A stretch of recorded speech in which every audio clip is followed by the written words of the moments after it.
Can you maybe explain what is dyslexia? Well, it used to be just a label they would put on anything they didn't understand in my day. So, if they didn't understand what a kid had, they'd say, he's dyslexic, she's dyslexic. But it's its own thing. It's different for everyone. So some people can have trouble with processing speed. Some people can have trouble with more comprehension. And then some people can have forms of dysgraphia that tie to their dyslexia, which means they have trouble writing. Mm-hmm. So every dyslexic is different. We're not walking backwards and running into doors, and and saying things backwards. There are things that we struggle with, but for me particularly, my comprehension is very high, but my processing, my intake was what I struggled with the most. So that's why I had to be facing someone when they talked to me, because the processing of it going in my ears and processing through my mind. So it's very different. Sometimes you can write backwards, truly. Sometimes it takes the form of math is really hard. You just never grasp it. So it's different for everyone. Yeah, and I think there's a little bit of a misnomer out there about that you see things differently. Yeah. Do you actually see things backwards, or does it just come out that way on paper? Sometimes I will see them backwards, but I don't know it because I can look at B's and D's, typically 9s and 6s tend to be things dyslexics struggle with. And the average person can struggle with it as well. It's kind of it's normal to be human. But we typically, like when I look down, I might be reading something with a B, and then I'll look up and my mind actually flips it, but I don't see it flip in front of me. It's a very quick process. Right. So, yeah, sometimes. Sometimes. Very good. And so you went through, you noticed like in 3rd grade, like things just really aren't the way that, as easy maybe as it was for your classmates. Right, yeah. So what steps did your parents take from there? You had already been tested in school, you fell within the normal range, so then what happened? The following podcast is brought to you by Cast Content Media. Welcome to Dixie and the King. I'm an Elvis tribute artist, rocking the cradle with a much younger wife. And we are coming together to figure out this thing called life. Take this journey with us through our unique and fascinating relationship as we tackle marriage, parenting, and spirituality. We find ways to live a better life through our experiences and learn from professionals and everyday folks along the way, and how to thrive in today's world.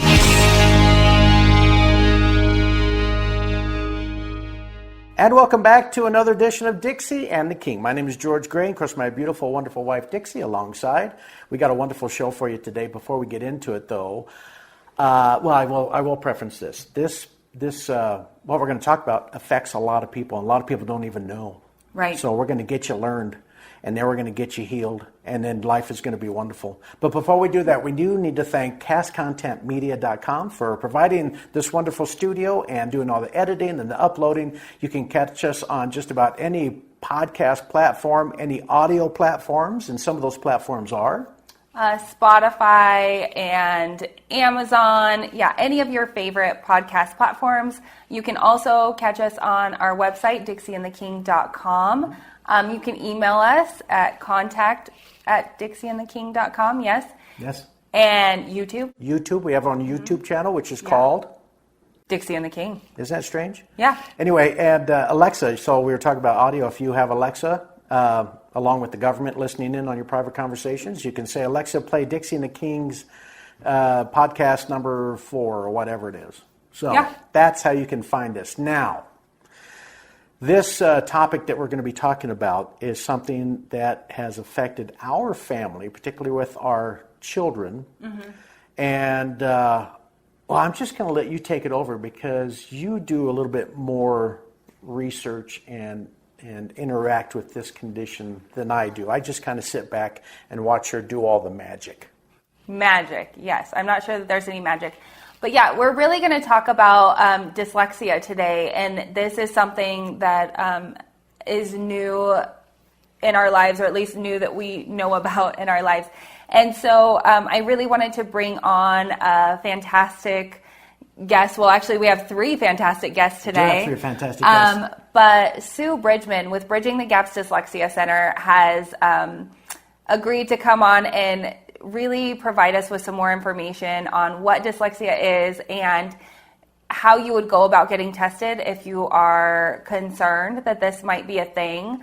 And first, dyslexia, whenever I hear that, I always think that you're just getting letters mixed around. Yeah, so we're gonna learn a little bit more about that from Sue. It's not entirely that. Yeah. So with that, I would like to introduce to you Sue Bridgman from Bridging the Gaps Dyslexia Center. Hi, Sue.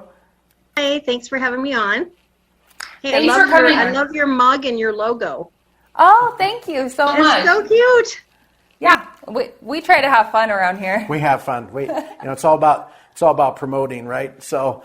So Sue, can you just tell us a little bit about you, first of all, and your center, and then can you tell us what is dyslexia? Because I think there's a lot of misnomers out there. Sure. Well, I'll tell you a little bit how I kind of got into it myself. I've been in education for a long time, and I actually, when I was teaching 5th grade at a private school here in Greeley, I had a parent come up to me and ask, I was wondering if I think my son has dyslexia, and of course I didn't know what that was at the time. And she said, if I send you away and another colleague, would you get trained in it to help my son? And both the colleague and I were like, absolutely, we would love to do that. And what's interesting about this young gentleman was that he could tear apart an engine, know all the inner workings, clearly intelligent, but yet he still spelled the word they, T-H-A-Y, and he was in 5th grade.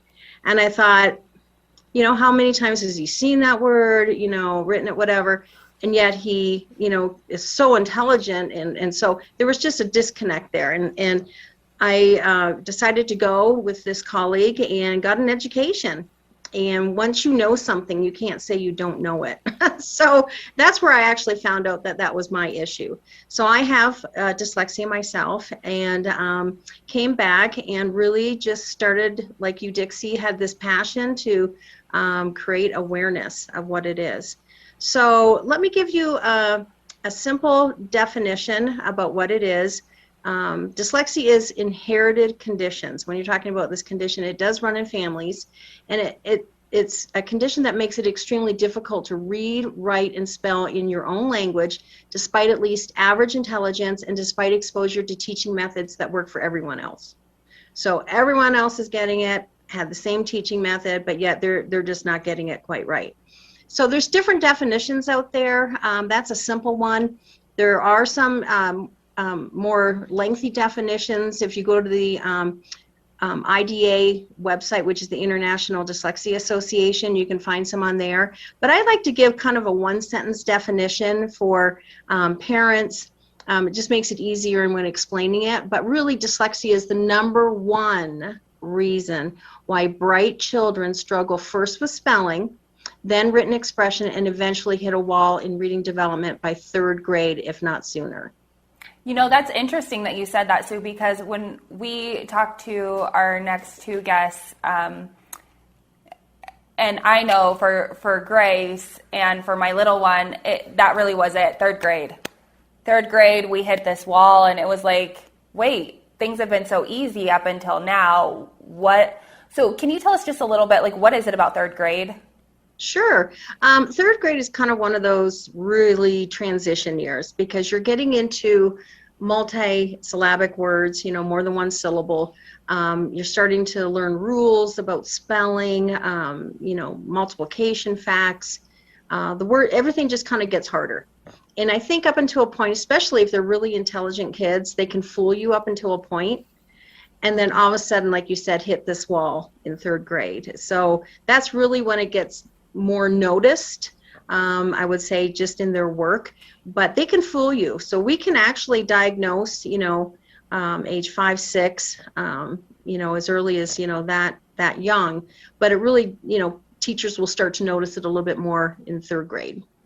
Is it more than just the I after E except following C type of a thing? For the spelling rule? Yeah. Yes. So it's not that we can't learn how to read and spell and write. We just need to be taught in a way that makes sense to us. So we at the center use what is called an Orton-Gillingham-based program. And so that is one that is scientifically proven to work, okay? So, and what the magic formula basically of that is that it is a multi-sensory. So you're using all your senses, you're seeing, saying, hearing, doing, and saying all at the same time. So multi-sensory, explicit, which means it's very direct instruction, systematic and sequential learning, where reading and spelling is taught together. So that's kind of the magic formula in that. So things are presented in a very specific order. Well, we had some wonderful interviews with two people. One of them is a singing artist, and I don't know what point in time we can go to those interviews, and then you can come back and talk about how you diagnose and how you fix it. Yeah, well, actually, let's go ahead and do that. So I would like to introduce to you Miss Lacey Joe. All right, so we are here with Miss Lacey Joe. And Lacey, can you tell us just a little bit about yourself? Like, who are you? What do you do? What's your interests? Yeah, so I am a Northern Colorado ranch girl. I grew up in a farming, ranching family. We raised performance horses, purebred Charolais cattle, and then eventually I got into music. So I'm also an artist, and that's kind of what I do when I'm not chasing cattle, I'm playing music. So what kind of music do you play?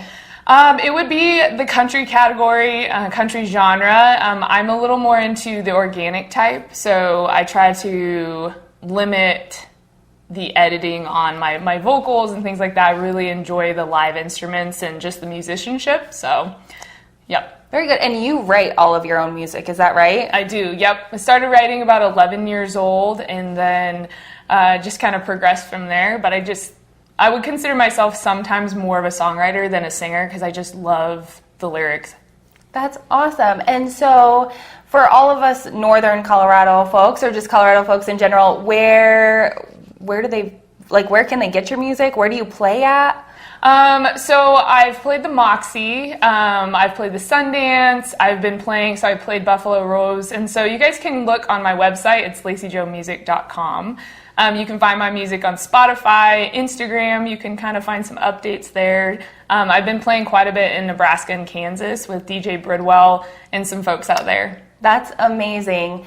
And so the reason I wanted to bring Lacey on today, so she actually grew up with my little sister, Nicole, and that's how I got introduced to her.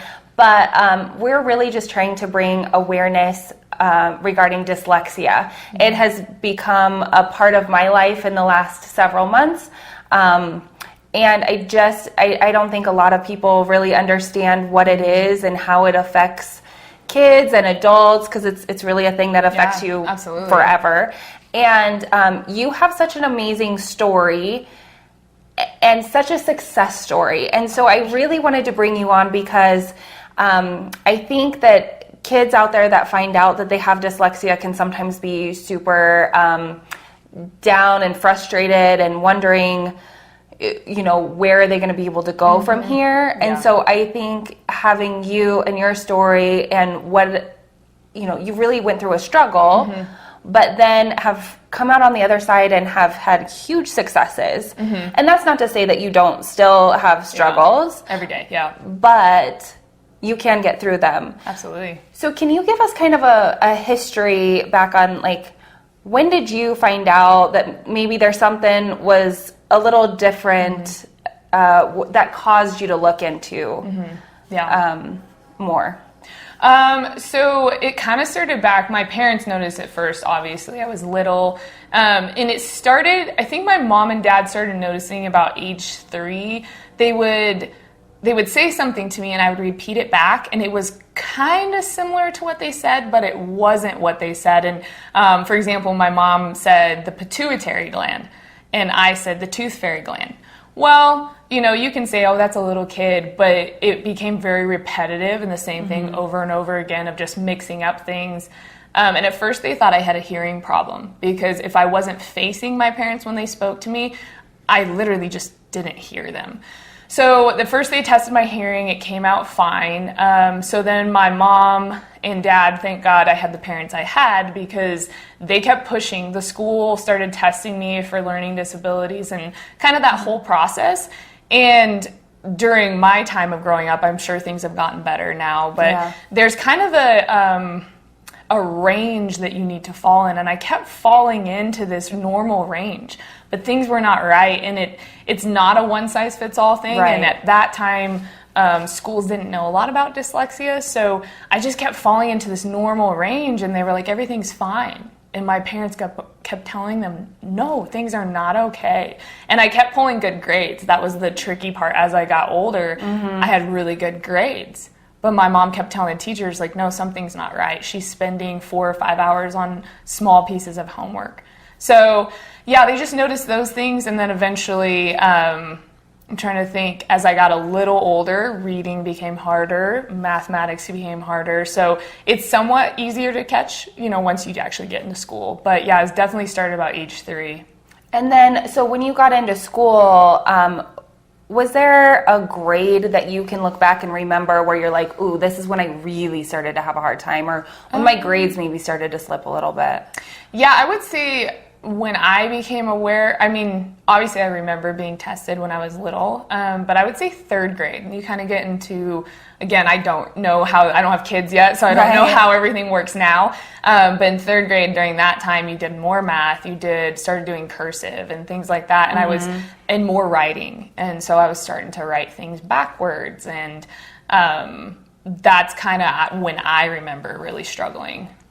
And taking a step back, I might have got a little ahead of myself. Can you maybe explain what is dyslexia? Well, it used to be just a label they would put on anything they didn't understand in my day. So, if they didn't understand what a kid had, they'd say, he's dyslexic, she's dyslexic. But it's its own thing. It's different for everyone. So some people can have trouble with processing speed. Some people can have trouble with more comprehension. And then some people can have forms of dysgraphia that tie to their dyslexia, which means they have trouble writing. So every dyslexic is different. We're not walking backwards and running into doors, and and saying things backwards. There are things that we struggle with, but for me particularly, my comprehension is very high, but my processing, my intake was what I struggled with the most. So that's why I had to be facing someone when they talked to me, because the processing of it going in my ears and processing through my mind. So it's very different. Sometimes you can write backwards, truly. Sometimes it takes the form of math is really hard. You just never grasp it. So it's different for everyone.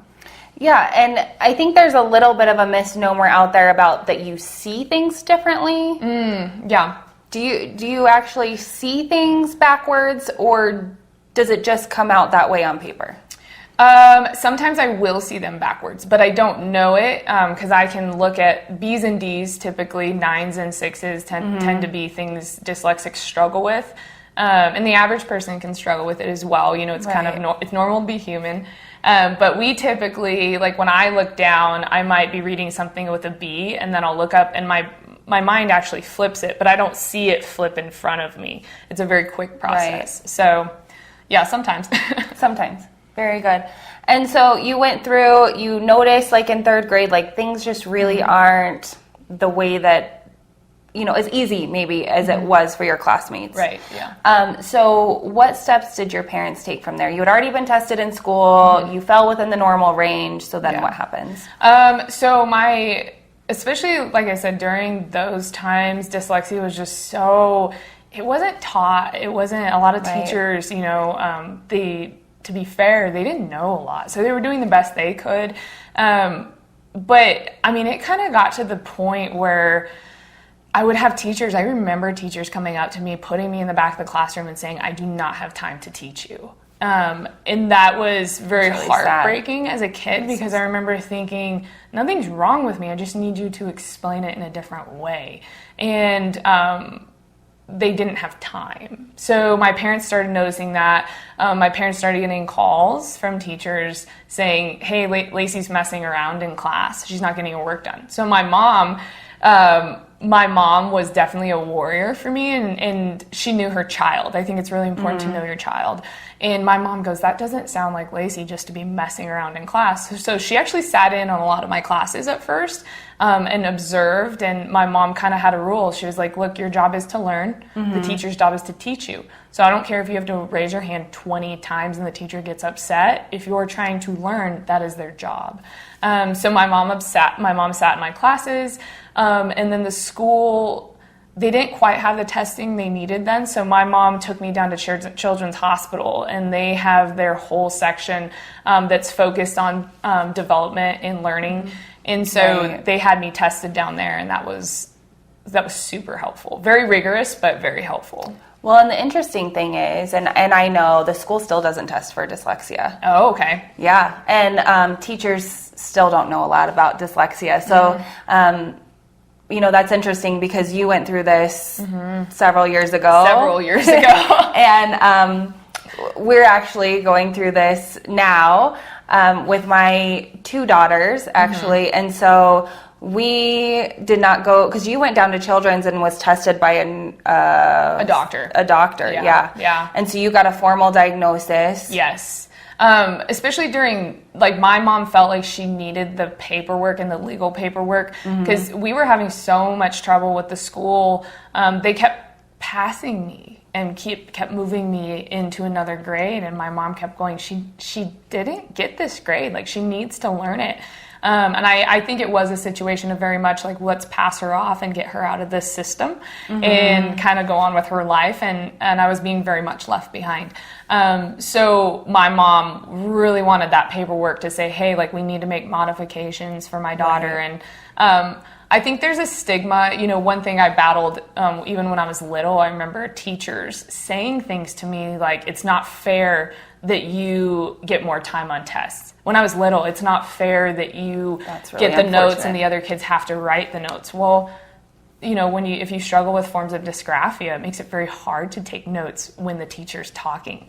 So really what it was doing for me was just leveling the playing field so that I could listen to the teacher while they're talking and then take what notes I needed to take instead of everything. But yeah, it was wonderful to...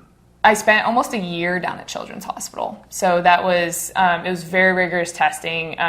Every single week I would go to Children's, and they would work on compensation. They would work on teaching me how to be my own advocate, because I think that's really important is to teach your child how to be their own advocate. I completely agree with that. Yeah. So respectfully, they can tell the teachers, I believe in being respectful, but at the same time, they can tell the teachers, hey, my mom also had another rule. She was like, if the teacher is not teaching you and you are frustrated in class, you're welcome to raise your hand, be polite, and say, I'm going to excuse myself to the principal's office. And at that time, I don't have a cell phone. So, back in the day before we had cell phones at school, right? So I'd call my mom and she'd march to the school and, and try to get me the help I needed.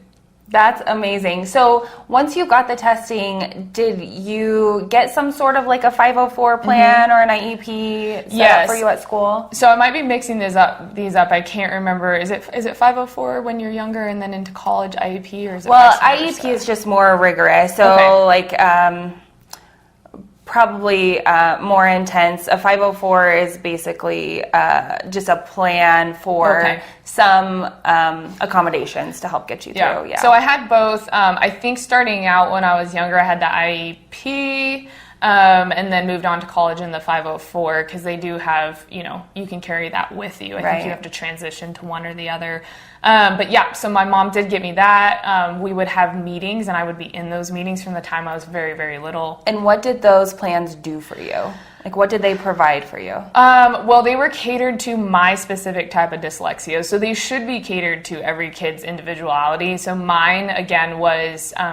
it was very hard for me to take notes when the teacher was talking. So the teachers, if they were going to do a PowerPoint, or if it was going to be a class that was completely lecture, I needed to get their notes ahead of time so that I could make notes on their notes, and it would make my life a little easier. More time on tests. I take a very, very long time to read things. So what takes a kid a minute to read a question might take me 2. So they would give me a little extra time to finish an exam. That was, and then also another thing was, if some kids got 20 math problems, I might get 15. Okay. And that has to do with, we can get into that, how the dyslexic brain functions and how exhausted you can become during exams. Yeah, and I think, and I'll talk about this a little later because I'm actually going to have my oldest daughter come on and talk a little bit about her story. But that's what I really started noticing with her is she would just be exhausted. She had good grades as well, and this got missed until right before 6th grade is when she actually caught it, and she's going to talk a little bit about that. But yeah, just the amount of, so it can look like you're totally functioning normally. Yes. But at the end of the day, she's in tears after she gets done with a worksheet where her classmates are like, oh, okay, that was fine, and move on. Exactly. Yeah.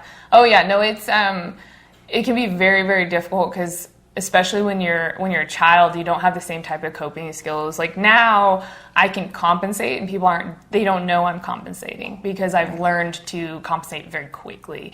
But as a kid, this is what the doctor told me. Like I said, there's probably a lot more data these days. But I remember the doctor at Children's Hospital telling me part of the reason you're so tired after exams is a normal brain, when asked a question, it lights up in the left or right region for the most part.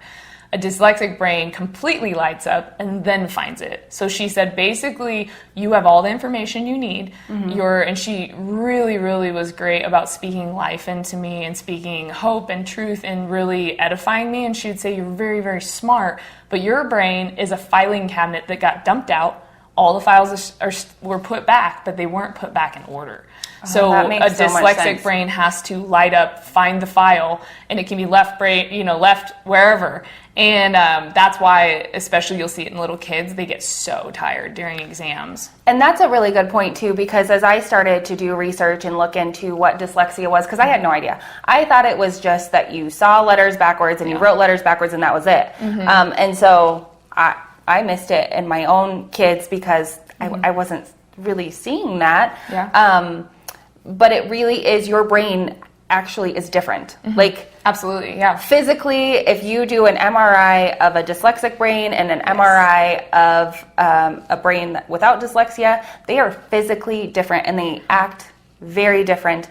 And so I think that's another misconception is, this is something you're born with. Yes. This is not something anybody did to you or that you can just go out and take medicine and fix, or that you can eat a certain way and fix.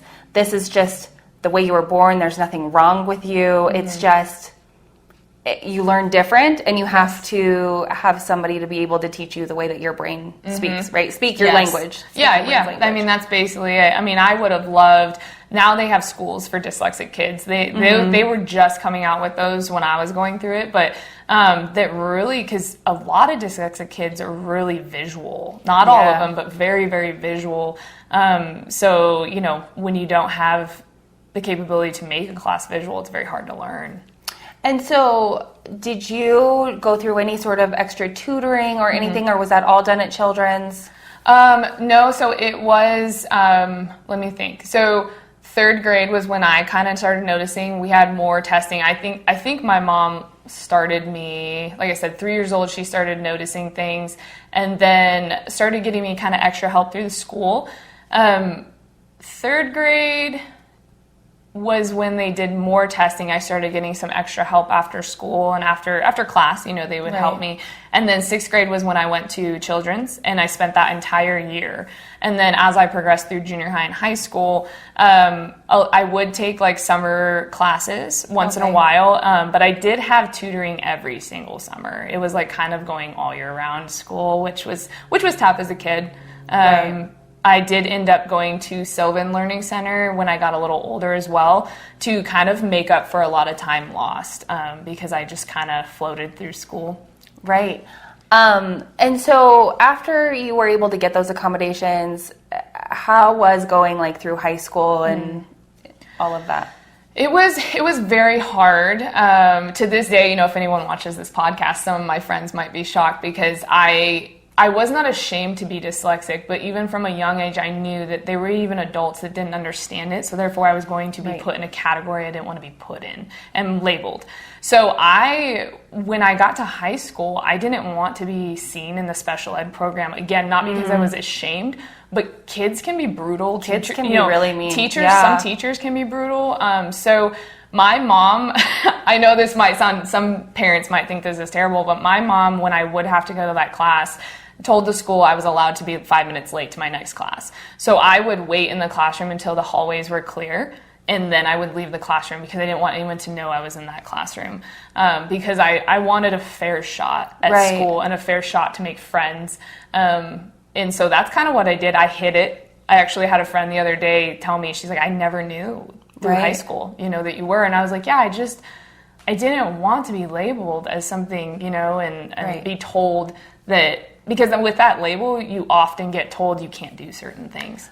Right. So, and that's really what I'm hoping that this podcast does, and that, we can get some more information out there, that it isn't anything to be ashamed of. No.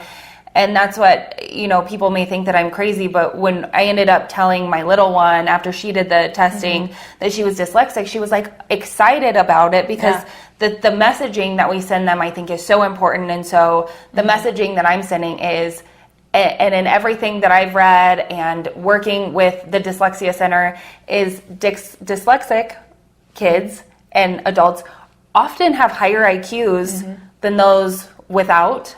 You're very smart, incredibly brilliant. Some of the most brilliant minds have been dyslexic. I think back to, I think they've said Beethoven was dyslexic. And so it's like, look at all these amazing things. So you can grow up and do amazing things. Oh, absolutely. And it might be harder. And you're probably, and this is overgeneralizing, because again, it is very individual, but I think folks with dyslexia tend to be super creative people. Yeah, I think that's one thing I would want to pass through this podcast, especially if there's kids or parents watching this, that your child is smart. And it's okay that you're questioning what's going on with your child. That doesn't make you a bad parent wondering what's going on with your child. It doesn't make you a bad parent to wonder, does my child have something developmentally wrong? That means that you're a parent that's seeking out answers to your child's struggles. And just remind your kid, like my parents kept telling me, like, they did have my IQ tested. At a young age, I didn't want to know, because again, I feel like if you tell your kid their IQ, they're going to play a comparison game. As humans, we play a comparison game. So it might be off the charts high, but someday they might meet somebody with a higher one, and they could be an insecurity in them of going, oh gosh, somebody's smarter. Sometimes I think it's better to have it tested, keep that knowledge to yourself as a parent, and let your kid decide if they want to know what their IQ is. But my parents kept telling me, you're very smart. You just learn differently. God has given you your own gifts. That was kind of what they preached to me. And the thing about dyslexics is we actually all have our own gift. There is a gifting. Like mine, I'm trying to remember the exact wordage that they used to label it, but it's basically, that's why originally when I was coming out of high school, I was going into engineering, because my gifting is that I can take an object and three-dimensionally spin it and draw the other side. So some dyslexics all have like kind of a weird supernatural-ish gifting. That's just something that comes with the dyslexic brain. So eventually your kid will find out kind of where their gifting is. What their specialty is, that's amazing. So you were able to graduate. Yep. You went on to college. Yes. What was the college experience like? The college experience got a little brutal. Again, I did go with, I think it was, what did I say? It was like a 504 plan, I did go with that the teachers, again, it was the same process, meetings, telling them, the things that I needed to be successful. You really have to learn to be your own advocate in college, because your parents cannot be there, So I learned to ask for what I needed, but the college experience got pretty brutal. And I remember one teacher withholding my notes and withholding things and saying, I don't think you need this. I think you just need to work harder. And he didn't realize I had already been through this since I was little. And that was a philosophy of a lot of teachers when I was going through college of, look, we need to give you more work. pound it into your head. And I remember even thinking, guys, if I'm not getting the first 5 problems, I'm not going to get 20. Not going to get the next 20. I'm not going to get 20. So you can give me 20, I'm still going to fail. So I needed to be able to get 1, get 2, get 3. So college was a little brutal, but at the same time, I truly attribute a lot of my current successes to being dyslexic because of what it taught me to do and like how the work ethic I had to put in to pass, because I wanted to be the student that got good grades. I wanted to be successful. I wanted to be driven. I didn't want to use, I think there can be a tendency when you have a label to use it as an excuse to fail. And I'm just speaking to the dyslexic kids right now, the parents. Your child does not have to fail because they have a label. Right. And I did not let myself fail. It was hard, but I didn't let myself fail. And so that's kind of how I plugged through college. I got good grades, but I worked really, really hard. No, and now, like you said, you have this amazing work ethic, and you're building this career, music, and otherwise. And so as an adult, how does it show up for you on a daily basis, and how do you deal with it? It does show up in my music career. So ironically, I chose music, and it shows up in being able to multitask. So I do a lot of things by feel and by hearing. So a lot of people can count in their head the same time they're singing. I can't. I have to go off feel. So sometimes that makes my music hard. You know, when I'm supposed to come in on the 4th beat, I come in on the 3rd. And so I'm having to continually, repetitively work on my timing of things. So that can be very hard. Musical concepts. I actually write, and like I said, I write based off of just kind of being intuitive with music, which I believe is also a gifting, but sometimes I wish I had the ability to learn music theory quicker. But music theory also ties in with math, and that's where there's a struggle there for me. So did you take music lessons as a kid? No, I had normal, like when you're in elementary school and high school choir. No, actually I didn't. I randomly started writing when I was 11, started writing songs. And I used to tell my mom, I hear music. So I need to be able to play an instrument because I hear it in my head. So then, 8th grade, we had a guitar class, and that's kind of when I started muddling around with the guitar. But it wasn't until my senior year that I really started pursuing music. So did you learn how to read music then pretty easily, or did that? No. And can you read music now, or do you really just go off of hearing and feel still? Pretty much just hearing and feel. I can sit down. It's not quick at all. If I have to kind of write out some things, I cannot write music out as far as in sheet music. I don't know how to do that. I've struggled with that my whole life.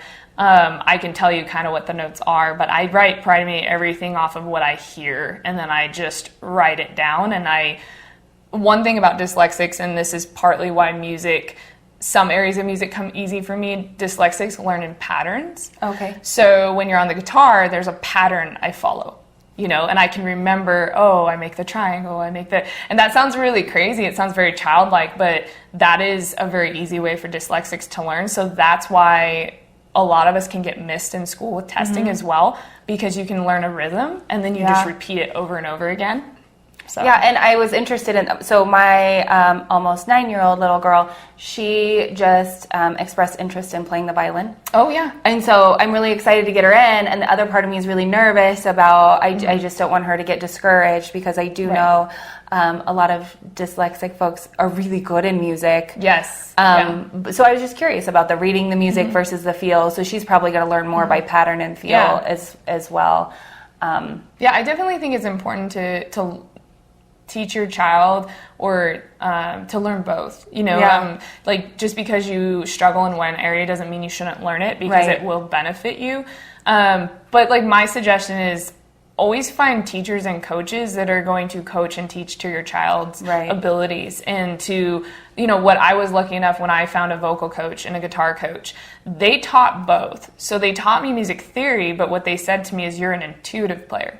So we're going to play off of that. We're going to teach you. We're going to really capitalize on that gift. and then teach you music theory along the way. Because if we teach you music theory and we don't teach you how to develop your intuitive gift, you will get frustrated and quit. So I was lucky in that area. Well, and that's what I think. It's just really important to find those little successes along the way, and to make kids feel successful. And because if they don't, I think whether you're dyslexic or not, you're just going to give up. Yeah. Right? Oh, absolutely. Absolutely. Yeah, I watched a lot of friends through school that did not have the backing I had, and they gave up in school and they felt like they were stupid. And I remember thinking to myself, if my child ends up dyslexic, I'm going to pour into them how gifted and smart they are. Yeah. And I don't want a child that's arrogant and cocky, but I want to remind them that it is okay. That their brain is wired differently. It doesn't make them bad. It doesn't make them stupid. It makes them, maybe God saw fit to wire their brain that way. Right.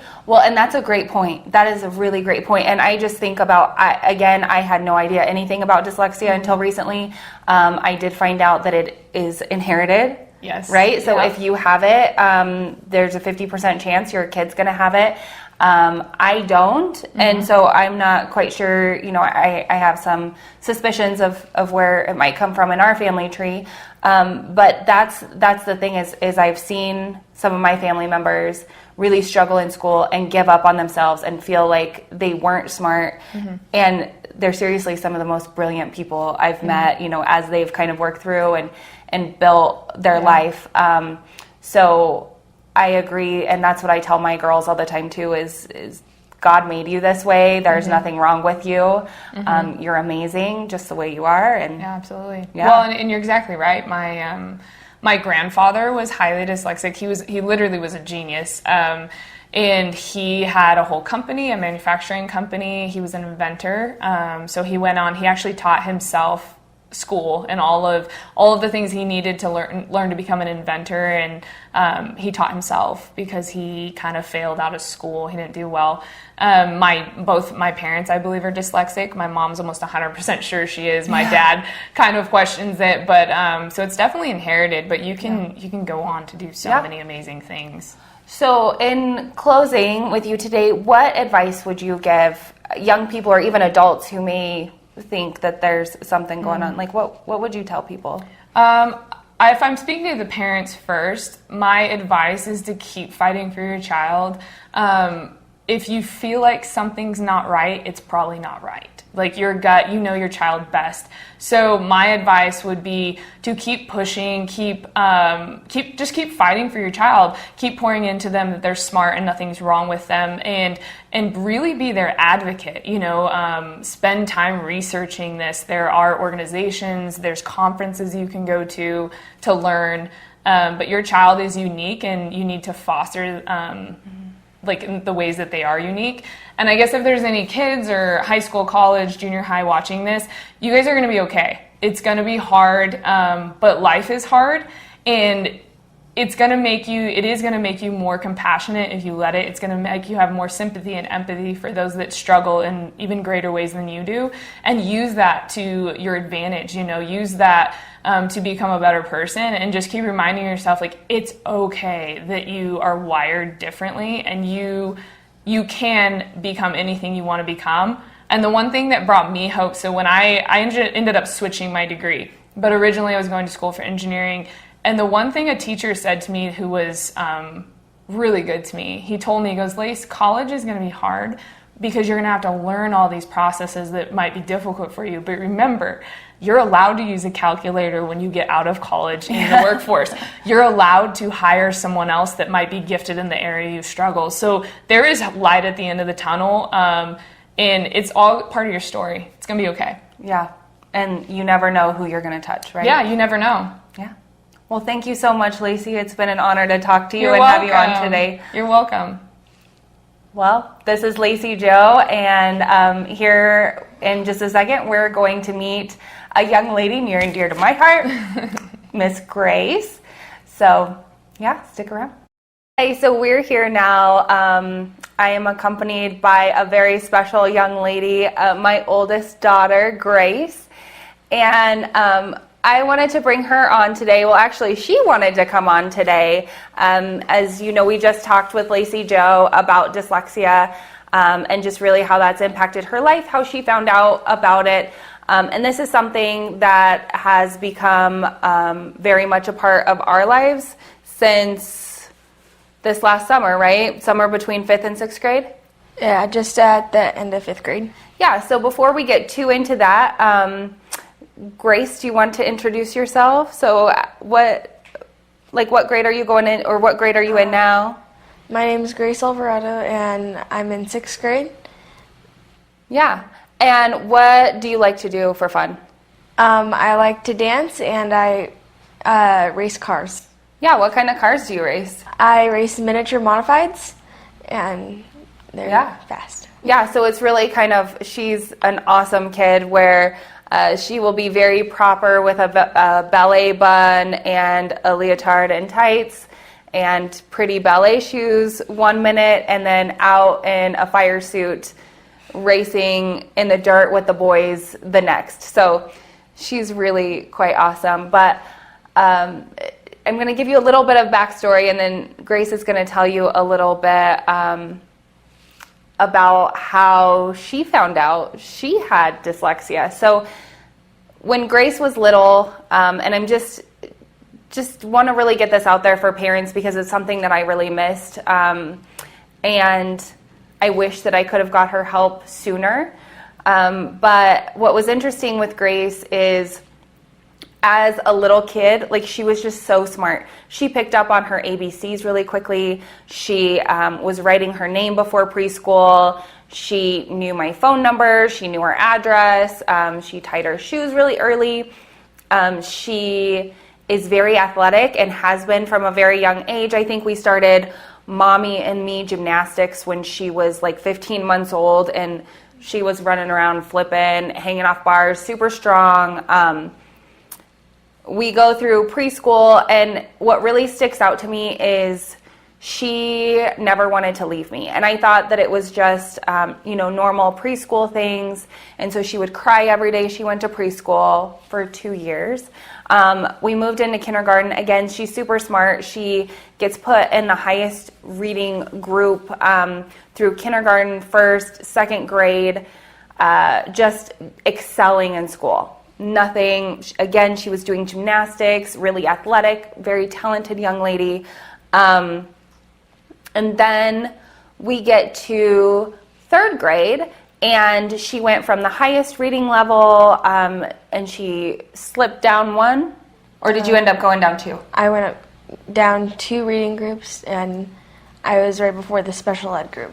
And so I started hearing things from her teachers like, you really need to work with Grace just on a little comprehension. She's just struggling a little bit in comprehension, but otherwise was getting fantastic grades. I was told what a pleasure she was to have in class. And, other than the fact that she was really quiet, but all through, kindergarten, 1st, 2nd grade, 3rd grade, she still was crying every day to go to school, didn't want to leave me. I thought it was just a confidence thing. We were working with a counselor and trying to figure that piece out.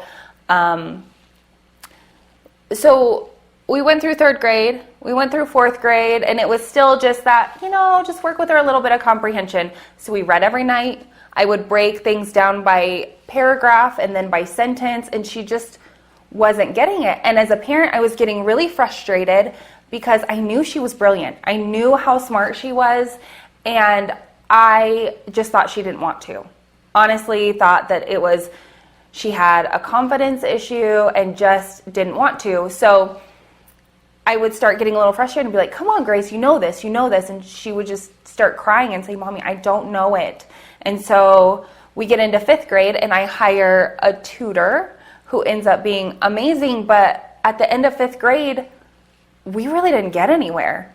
We didn't see really any improvement in her comprehension. And what were you feeling like going through 3rd, 4th, 5th grade and then having tutoring and nothing seemed to work? What did that feel like for you? It felt like I was still at like the 2nd grade level, and I just wasn't there with all my friends because they were all in GT. And what is GT? Like gifted and talented, so they were over the top and reading at 8th grade level and like 4th grade. And there was me just still stuck at like second, third grade reading level. Yet she was getting straight A's in school, right? Maybe a B here and there, but really still excelling in school. And so fast forward to the summer between 5th and 6th grade, she calls me one day from her dad's, and what do you say to me? I told my mom that I was dyslexic. She told me, no, you're not. Yeah, I mean, that was really my first reaction, is I was like, where did you hear that? I heard it off of a social media platform, and she was like, well, that's not trustworthy. And she just kept on telling me, well, that's not true. That's when you see things backwards. And I told her, no, it's not. And I sent her the video and the article and all these people explaining what dyslexia was. And then she started to realize. Yeah, and so do you remember what it was that the video said that really stuck out in your mind? It was like top 10 signs of dyslexia, and it was getting straight A's in school, maybe a few lower grades in reading and math, and being able to write really good, but having like letters that you just can't write well, and getting B's and D's and 9s and 6s mixed up and stuff like that. And yeah. So I took that. I had actually reached out to the tutor that had been working with her through 5th grade, and I said, Grace called me and told me that she's dyslexic, and I think this might be a thing. After I looked into it a little more, I was like, okay, maybe there's a thing. And she actually was amazing, and I believe that it was totally God sent. She said, my best friend's daughter is dyslexic, and she just went through this amazing program at Bridging the Gap's Dyslexia Center, just right up the road in Greeley. Why don't you give them a call? Here's all the information. So I did. I reached out to Sue Bridgman at Bridging the Gap's Dyslexia Center, got Grace in and got her tested. First, they asked me to send in writing samples and test scores and all these things. So luckily, I keep all of that stuff, and I had had it since preschool. So I sent in writing samples from preschool through 5th grade, all of her reading scores, her report cards all got sent in. And so what they do is they analyze that, and then from those things, if they really think that your child does have dyslexia, then they will move forward with the testing. And so she said, yes, please bring her in for testing. We did that and found out. I was in one of the highest percentages of being dyslexic. Yeah. And it was really shocking for me as a parent because she had just always had such good grades. One of the things about dyslexic kids that stuck out to me, like I went through the signs and symptoms, and the interesting thing was is a lot of the early signs and symptoms didn't match up with Grace. It talked about them having a hard time pronouncing words and tying their shoes late and having issues with knowing left from right, and I hadn't noticed any of those things. She didn't talk late. She talked early and never stopped talking, quite honestly. I remember thinking to myself when she was 2, who taught her to talk? Because it never stopped. But she, just didn't fit some of those things. And then when I asked Grace, I said, when did you know that there was an issue? I started noticing something around late 2nd grade, early 3rd grade, and that was when they were switching from learning to read to reading to learn, and that was really difficult. Yeah, and so when they would read in class? When we would read in class in 3rd grade, I was in a lower group, and she would pull me aside and say, sign the words to me, and I was like, I know this, it's not that hard, I learned this in 1st grade, and I read the words, I knew what the words were, I didn't know what the words meant. And yeah, And so what we found out going through all of this was typically kids with dyslexia will spend so much time and energy decoding the words. So yeah, they can read the words to you. And that was the thing with Grace, is she could read me all the words, but because she spent so much time and effort reading the words, she was missing the meaning behind them. And so that was a big realization for us. And so again, it was totally a God thing. Our tutor, who had worked with her for a whole year, decided to become a tutor for the Dyslexia Center, and they specifically use the Barton reading system. So she has been in tutoring since September of 2020. And how do you think that that's been going for you? I think it's been going really well because, well, my tests might not show it, but I feel like I have grown so much, and I understand what the teacher is saying now and some of what she's talking about. And I can read, like, the stories that she's meaning. And, like, if she gives me a sentence or a paragraph, I'll break it down by sentences. And I'm starting to get the sentences, and I'm almost there. Yeah.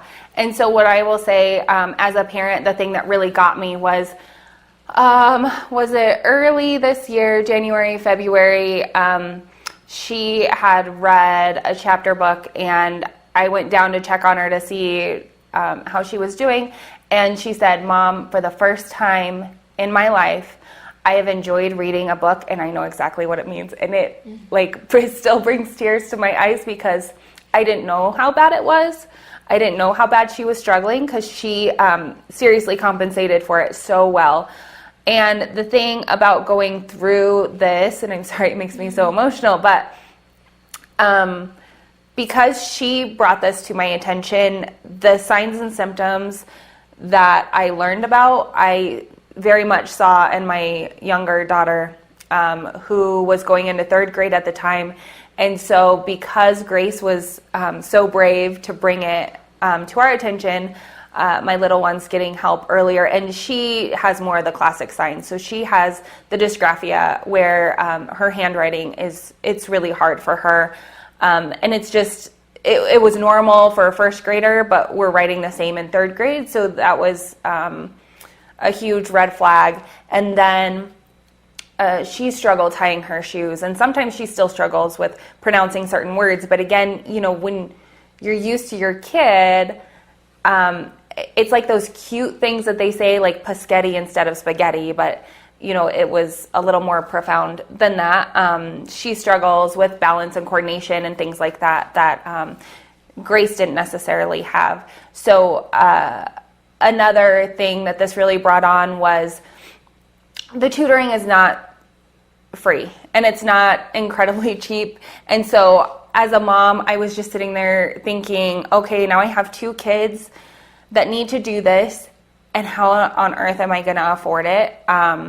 And Bridging the Gaps Dyslexia Center does make it a lot more affordable than some other places around there, a nonprofit, and we're going to talk to the owner here pretty soon. And so, it was more affordable, but it's still expensive. And so as I looked at it and I was thinking about it, I'm like, wait, I can do this.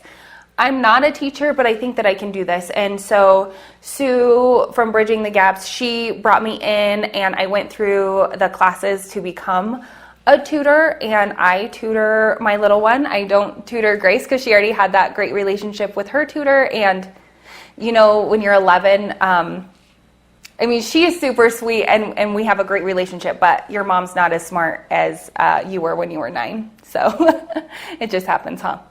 It's okay. But Grace, going through this and all the things that you've been through and all the amazing things that you have been able to accomplish in such a short period of time, what do you want to tell other kids out there that may be thinking that there's something?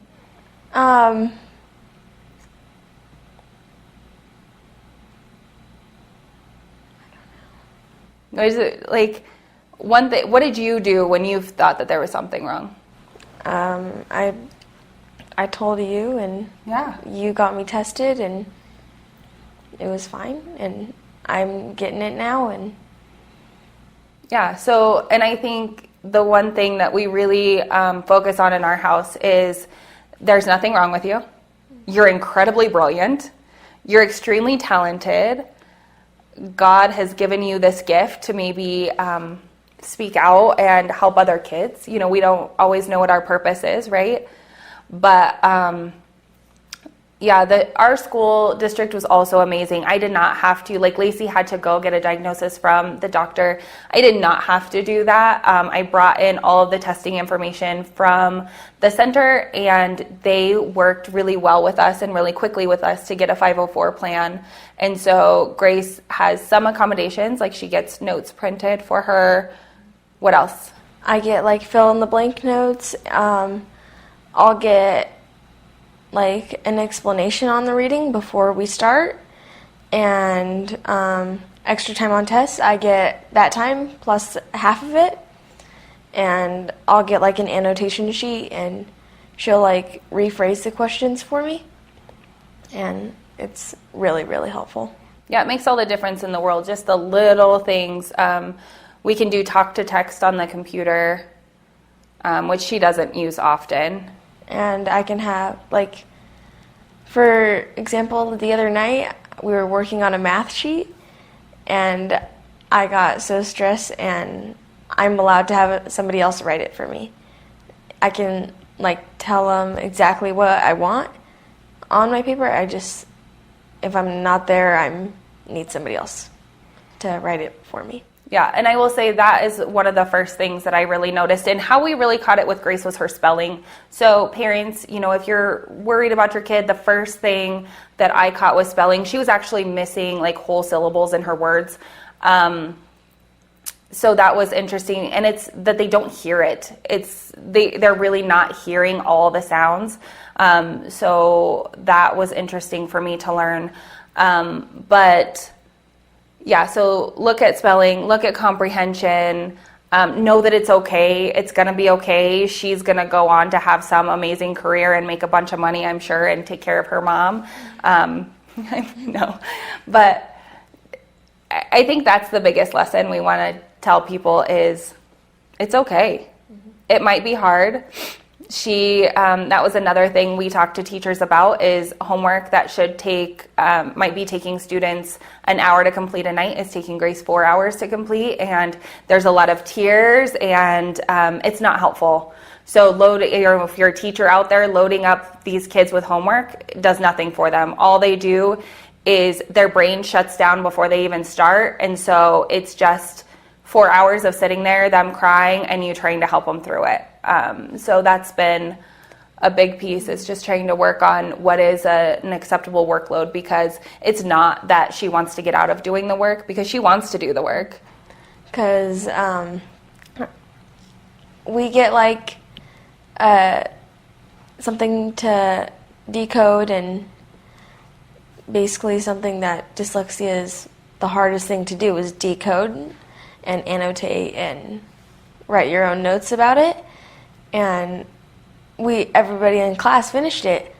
I did it in class. I got maybe 15 minutes done that everybody else did. And I spent 2.5 hours working on it at home, just on this one subject. And it was completely unnecessary. And Yeah. we didn't even do anything with it.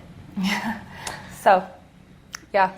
But it is going to be okay. And parents, I just really encourage you that even if you think there might be something, explore it. It's worth it. Nobody wants to think that their kids are going to have to struggle with anything. But I will say getting them the help early and as soon as you can makes all the difference in the world. And it really is how you message it. So anything else you want to tell people, Miss Grace?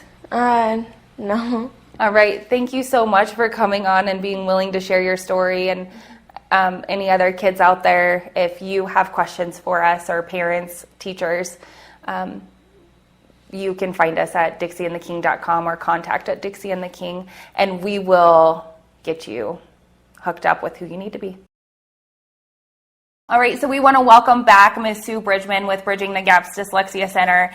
And we just heard from Lacey Jo and Miss Grace. Amazing stories. Yes, and they both talk about hitting that wall in third grade. You know, we had kind of talked about that earlier, but they both talked about third grade. And what the other thing that I will say is, you know, Lacey, I think, is, you know, in her late 20s, and she talks about the difficulty she had going through the school system.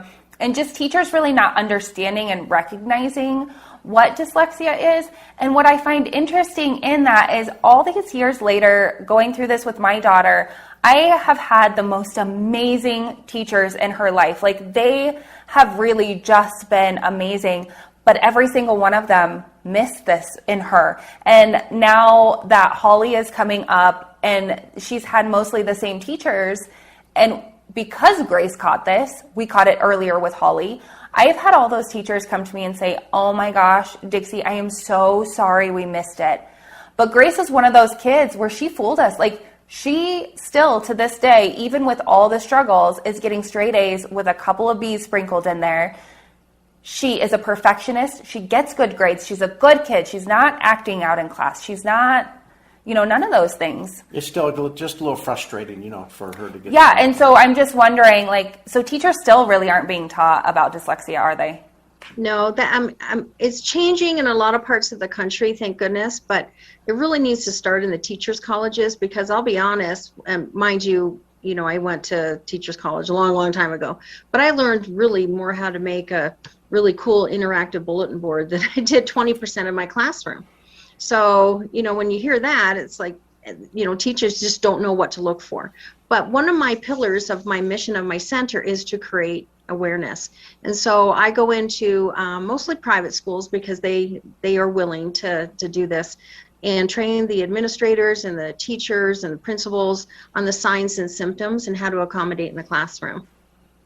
Well, and Sue, this is a really common thing. And I guess I didn't realize that till we went through that. So how common is dyslexia?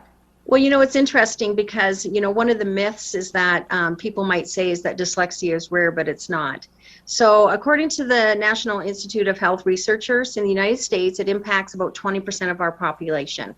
So that's 1 out of every 5 people. Now that can range from, you know, mild to profound, but that's a big chunk of the population. Yeah, and so what would you say to teachers in classrooms, like, if they have kids struggling, like, what advice would you give them? Well, since this is the number one reason, they need to be checking this out first. Okay, so I would basically, and I'll have on my website, I can provide a signs and symptom sheet, but I would just encourage them to show that to the parents. And first of all, it is, when we talked about what the definition was, it runs in families, so it's inherited. So that's the number one clue, okay? And then look through the list. Now, no 2 people with dyslexia are alike, okay? Mm-hmm.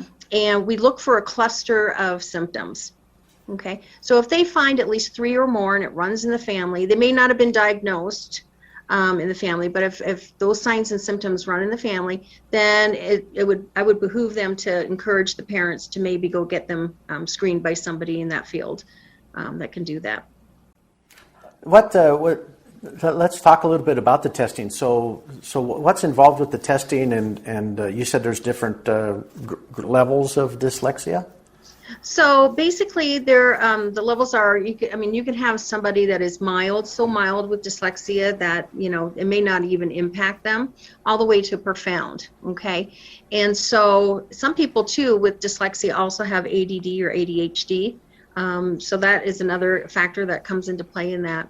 But the testing you can go to, and I can put on the website for you, different places in northern Colorado that people can get screened. Some take insurance, some don't. There's different various, you know, price ranges and things like that.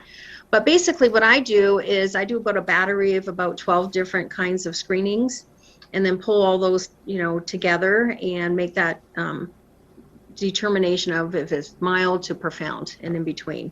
So that's what that. Yeah. Well, and Sue, for us, I'm assuming this is pretty standard for most places, is you had me send in writing samples and test scores first, and you looked at that and then determined if they even needed to be tested.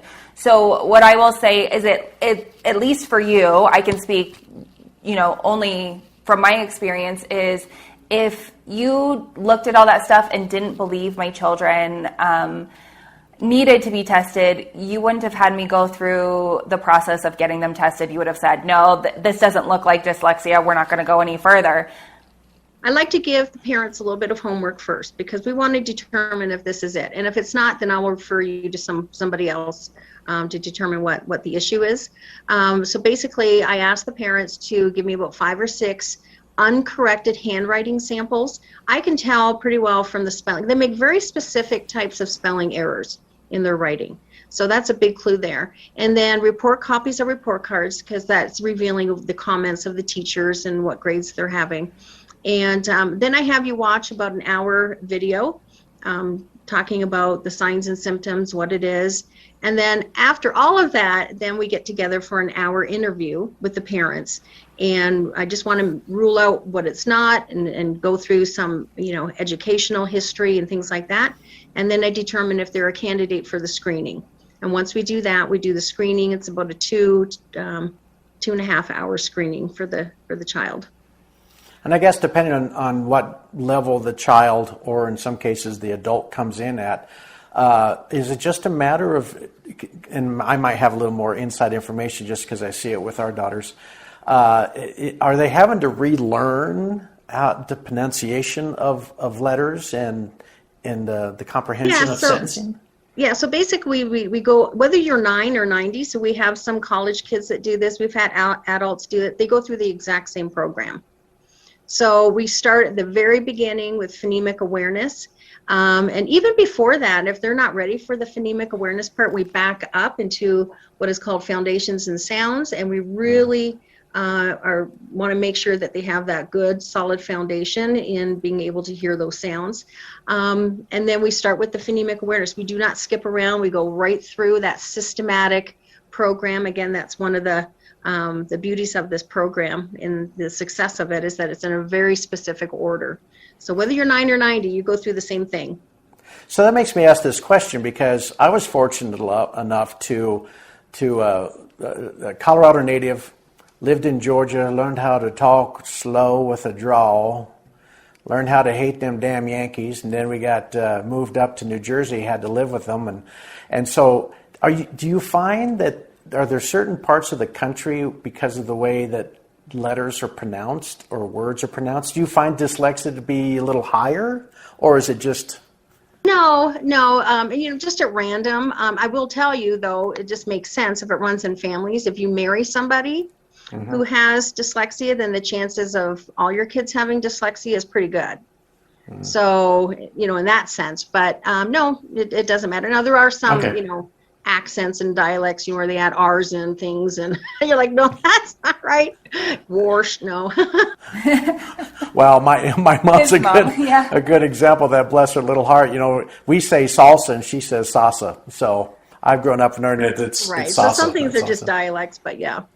Very good. Well, and that's what I will say, like, now that my son is coming up, and I was so fortunate, and because when I found out both of my girls were dyslexic, and I really had this moment of panic on how am I going to pay for all this tutoring that they need, and I will say that you definitely make it more affordable than a lot of folks do, but it's still a huge commitment. I was able to go through and learn how to tutor. So I'm tutoring my little one, somebody else is tutoring, Grace. But so I'm learning so much. And just learning how to pronounce the letters. And then there's this little program on YouTube that my son loves, and it's Bob the Train. And he has all, they go through all the letters and the sounds of the letters. And it drives me crazy because they'll do ba and ka. And I'm like, no, because that's 2 sounds. It's 2 sounds. So if you have a dyslexic student, they're going to spell that B-A because that's what they hear. And they're not separating that out. And so, just going through the training, it's like, well, every kid should learn how to read like this because it just seems like the right way. Well, So- and again, that starts, because a lot of teachers say their sounds wrong. Now, I'll be honest, when I got, I did until I started this. Yes. when I went into education in Ontario, Canada, at the time, it was my certification was grade 4 through 13. So they never taught me the sounds. And because you just expect these kids coming up to know how to read at that point, right? Right. But when I was at that private school, I had to go down to the kindergarten teacher, and I'm like, not knowing I was dyslexic myself at first, I'm like, I don't know my sounds. It was very humbling. But yeah, that starts with really training the teachers on how to do the sounds properly. And I want to just kind of tell one little ministry that we have here at the center, which you were mentioning. I do give the opportunity for parents and homeschooling moms and dads, if they want to come in and get trained how to tutor their own children, that'll save them on the expense of having to hire a tutor, and they get to work with their own children. And I do that for a small monthly fee to the center. And it just, it's just another option for parents who aren't able to afford outside tutoring. Well, it made it doable for me because I was thinking I can afford it for one. I Right. can't afford it for both. And how do you do it? To a certain extent, because as parents, it's really hard, I find, to teach our own kids because we expect them to catch on. And when they're not catching on, we get frustrated and you want to go, Well, that is why I'm tutoring my 8-year-old and not my Right. 11-year-old. So I'm just giving options. Some parents can't teach their own children, and it's just, we're already kind of considered the enemy when it comes to homework and things like that. And so some people opt just to have somebody else do it, and that's great. But I just wanted to provide different options to make it so that everybody can get the help they need for their children. So, Sue, can you go ahead and provide, well, first of all, is there anything else that you would want to tell students or teachers or parents out there? Any bit of advice that you have? I would just say, if you're watching this right now and you think that there's some kids in your classroom that might have it, talk to the administration, talk to the parents. Don't be afraid to mention it. You don't have to say, okay, make a diagnosis, because you can't do that. But at least, look over the signs and symptoms, work with the parents. Parents would rather you have them tell them than not tell them. I can tell you that. I completely agree. Right. And so I know sometimes teachers, it's a little scary, but I would just take that leap of faith and at least refer them out to somebody like myself or somebody else that are professionals in this area that can actually get the help that they need.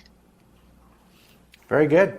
So contact information, if people need to learn a little bit more, phone number, website, all that fun stuff. So my phone number is 970-405-4967.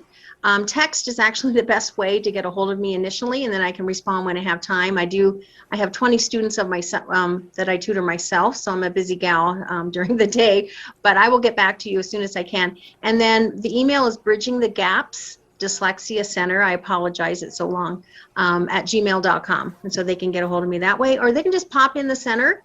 It's 1770 25th Avenue in Greeley, Suite 300. All right. Well, very good. We'll try and put that link on our Facebook page. And, we have a Facebook page as well. Yes, we do have a Facebook page, Dixie and the King, and Instagram. Instagram. And, of course, and our we website. have a website as well. So they can go to bridgingthegapsdyslexiacenter.com and find out the links to those information and resources. Yeah, we'll try. That's awesome. Yeah, we'll put all of that on our website as well. Because it's nothing that's detrimental. We've seen a lot of success stories from these kids that are dyslexic that have grown up to be some amazing. Lacey was an amazing example, and of course, Grace is she's just a phenomenal little kid. That once they learn in a way that makes sense to them, they just soar. And it's like they have this little decoding weakness surrounded by a sea of strengths. All these God-given talents and gifts that they have are just amazing. They make the world go around, right? If we were all the same, that would be a boring world. So once they learn how to read and spell in the way that they understand, it's perfectly fine. Yeah, and I will say working with Holly has been just a huge blessing for me because I have actually been able to see her. We started tutoring, I think, in October, and from December until March, she grew almost a full grade level in reading, and it was just amazing to see that and how proud she was of herself. And school is still hard for her, but to see the growth and the success, once they start feeling that success, it just makes a world of difference. So, yeah. It's so amazing just to see their face shine up and light Yes. up and know that they're not stupid. That's the No, biggest thing. they're brilliant. That's the They're thing. like, oh, I know I can do it. I can do this for myself. And it's like, Yeah. yes. So that's the best gift that you can receive doing this. Yes. Well, very good, Sue. Thank you so much for being our guest. This is going to be a lot of fun. We're really excited to get this information out to parents, and particularly for the little kids. Gives them a lot of hope, knowing that there's nothing wrong. It's just a different way of coding things. So, Yeah. Thanks anyway, for having me. well, we Thank you appreciate so you so much, much. Sue. And we want to thank Cast Content Media for being the sponsor of our show. If you would like to maybe be a sponsor, you can get a hold of us from our website, which is DixieandtheKing.com, and our email is contact@DixieandtheKing.com. You can also catch us on our YouTube channel, which is Dixie and the King, and our Facebook page, which is also Dixie and the King. And Instagram. So, Yeah. anyway, Yeah. all said, all done? All said. All right. Until next time, God bless. Thank you so much for tuning in to Dixie and the King. We know there are possibly millions of podcasts out there, and we really appreciate you landing on ours. We'd love to hear back from you with suggestions, episode ideas, and possible guests. If you'd like to connect to our guests, we would love to share their contact info with you. Feel free to tell a friend and share our podcast with them. To learn more and watch past podcasts, please visit our website, dixieandtheking.com.